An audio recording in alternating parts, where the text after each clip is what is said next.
Hello everybody and welcome back to another video. Today we'll be showcasing some of the more prominent future updates that could possibly come to old school RuneScape. So the main and most important thing to note is that while this is a top 10 list, nothing is in any particular order. I just wanted to list some cool potential updates, and that's kind of the extent of it. However, potential being the key word here. I'm not going over any confirmed or upcoming updates that are already planned, it's more so stuff that have been discussed and might come. Also, if you guys do enjoy this video, then hit the like button, subscribe for future content, and let me know what I can improve in some future videos. Alright, enough blabbering, and we're gonna hop straight into the list itself. So at number 10 we have the construction update. Both JMods and the community have expressed heavy interest in plenty more construction updates, one of the most popular requests actually being an addition of some sort of music box, or even a gramophone, or something buildable somewhere within a player-owned house, of course. It'd be really cool to change the music of your own house for all the guests, and it would definitely add depth, immersion, and just more life, and it'd also just be kind of fun. Another feature that has been talked about is the addition of mounted silver jewelry. A lot of people want these to be added to the jewelry boxes, however, since those boxes are already too packed with teleport options, it's much more likely for silver jewelry to be introduced as a mountable to be added onto furniture instead. Now I'm one that's really all for customizability and would personally love to see this feature.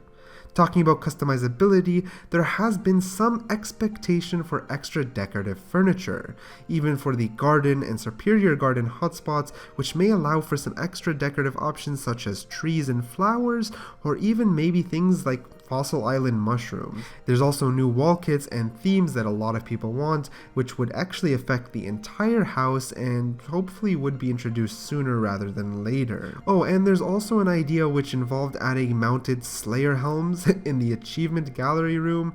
The idea is that the helm could actually be taken back, similar to how the cape hanger works, and that would be super cool.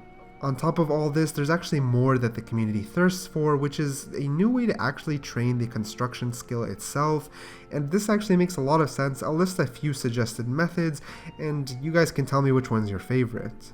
One of them would be the introduction of redwood planks, which could be used for training construction in the old school way, and even bringing in some stunning redwood furniture which could be added on top, which that would be a whole new catalog of stuff that we could see. There's also an idea of bringing in a whole new construction method itself. Like, this one would work kind of similar to the Slayer skill. You'd get randomized assignments for maybe building a certain furniture in a certain house, and in turn you'd be rewarded XP. Personally, I think this is one of the most enticing methods, and I feel it really, it brings up the immersion a lot. You're leveling up construction. It's like you're doing your job, and you go in to build some person's furniture. I like it. It's one of my favorites that I read. And most of these ideas are just stemming from earning construction XP that's a little bit more passive outside the player-owned home, something that's out into the world, things that are involved in traveling and adventuring, things like buildable agility shortcuts as mentioned. Now let me explain the buildable agility shortcuts a little. They would actually require the player to use construction tools to build them and permanently unlock them.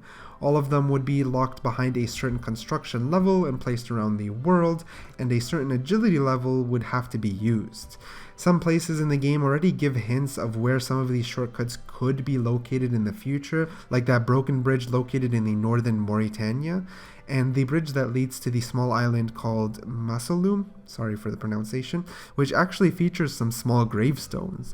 The island requires to be visited for a medium clue scroll step, and the only current way of getting there is through the experiment cave.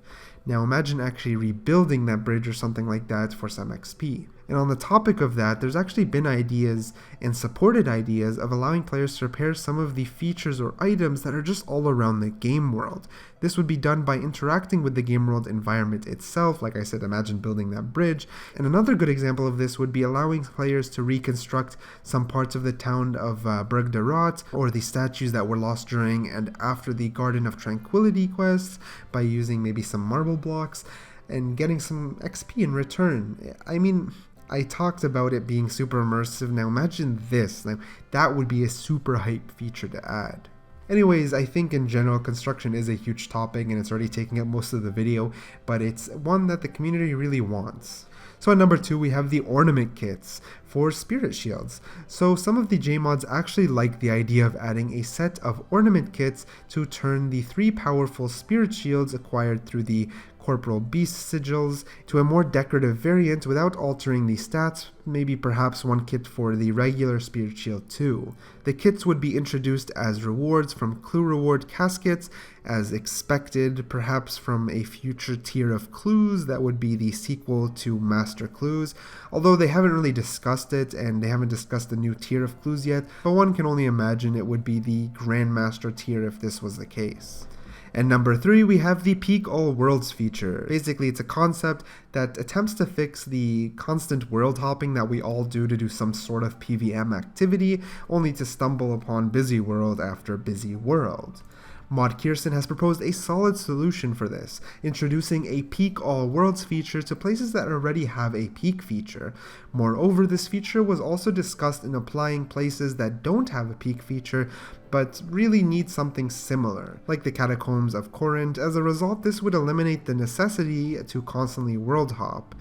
Hopefully it will eventually find its way and get into Runescape. Alright, at number 4 there's the Fossil Island related updates / bosses. Some additional access points actually might be added to Fossil Island itself, such as the minigame teleports being made available for the volcanic mine.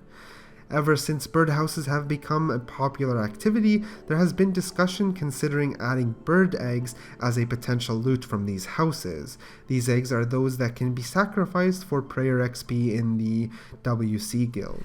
Another Fossil Island related update could be an underground museum boss, which would require the player to sacrifice X number of fossils to enter, and other mechanics are unclear of now, but the idea is pretty cool. There's a strong consideration to put a boss there that would work, alongside the fossils to fit its theme, and it wouldn't be always available. The thing is that Jagex likes the idea of needing to accumulate certain items, in this case fossils, before getting into a boss layer, similar to how the giant bosses work.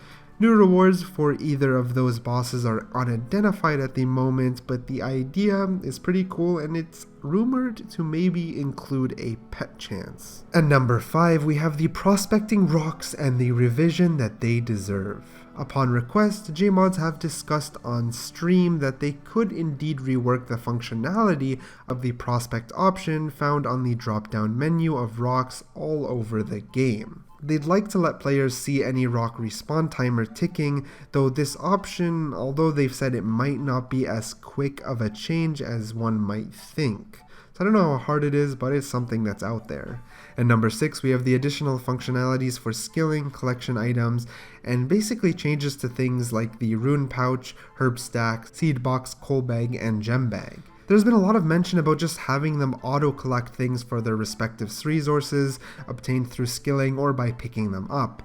For instance, the rune pouch can already automatically add runes that are picked up, but it can't automatically store runes that are obtained through runecraft. The idea is to prioritize resources going into the bag over the inventory first. It's more like a quality of life update. The rune pouch would allow storage of rune-crafted items, herb sacked, picked up and harvested herbs, seed box, picked up seeds and coal bag. You guys get the idea. All through automation that could be toggled on and off, and it's something that Mod Kieran has actually said that he really wants to do.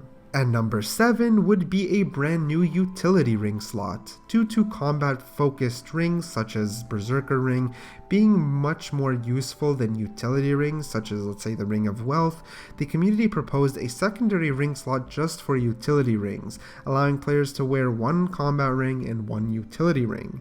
Utility rings are those rings that usually give 0 stat bonuses but can trigger some sort of effect.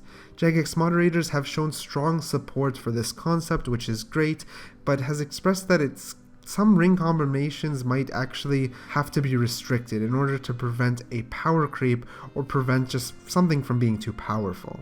At number 8, we have the Torag set effect and the Hammer's rework. Kind of both of them together. Every so often the team discusses the revision of the Torag armor set. It's not the first time, and it's often considered the weakest of the Barrow set. However, there is no clear decision as to what current effect would be replaced and what stats would be changed around, and obviously this would be regarded with polls. Last but not least, at number 9, there's the lucky implings, and oh man, those lucky implings. They need kind of a revisit of sorts, and the team has shown a lot of interest in revisiting the drop table of the lucky implings and did seem very keen on improving it. The thing is that as of now, kind of the main issue is that their loot will often roll into very bad items, as it can, land on anything that's part of the drop table. The general and accepted idea is kind of been to remove the non-unique clue items from their loot table altogether. Anyways, that just about sums up the video. Most of these changes are a mix of quality of life and on top of just very, very kind of cool reworks that a lot of people would like to see. I hope you guys did enjoy this lengthy video, and I tried to avoid giving my personal opinion on things as much as I could. I'm sure I still did, but anyways, if you did enjoy the video, hit that like button, subscribe for some future content, and feel free to judge me in the comments down below. And as always, thank you guys for watching, and I'll see you guys next time.